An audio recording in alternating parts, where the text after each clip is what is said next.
En plein milieu de l'instabilité régionale, les écoles libanaises élaborent des plans d'évacuation à appliquer dans les situations d'urgence en temps de guerre, mettant la sécurité des élèves et du personnel en priorité face aux incertitudes géopolitiques. Les élèves sont entraînés en fait pour se diriger selon les circonstances. Donc s'il y a quelque chose, ils doivent se cacher dans les classes, ils savent comment se cacher. S'ils doivent sortir, ils ont fait des entraînements pour sortir, comment sortir. Donc on a dit que l'école reste ouverte jusqu'au que chaque parent ait le temps nécessaire pour venir récupérer ses enfants. Donc ça c'est au plan sécuritaire. Et certainement l'école va fermer ensuite, le temps que tout redevienne normal. Et au cas où l'école ferme, on va reprendre comme on faisait, on a maintenant l'expérience depuis le Covid. Donc tout le matériel il est prêt pour commencer à lancer les cours en ligne, comme on faisait à l'époque. We have in the emergency response team members from staff, faculty, and even student class representatives.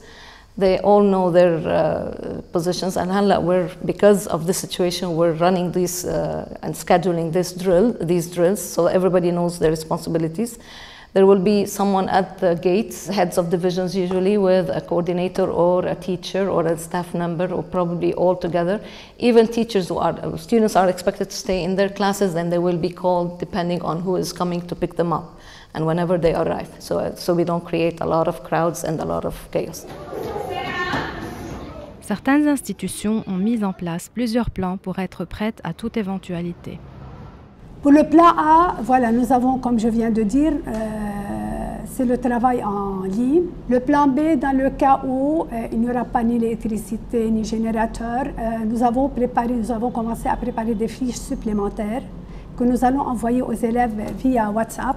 Et pour l'explication, les professeurs sont en train de soit préparer des vidéos pour l'expliquer, soit retirer sur YouTube des explications, comme ça l'enfant il peut télécharger la vidéo et assister à la leçon, à l'explication de la leçon pour faire le devoir.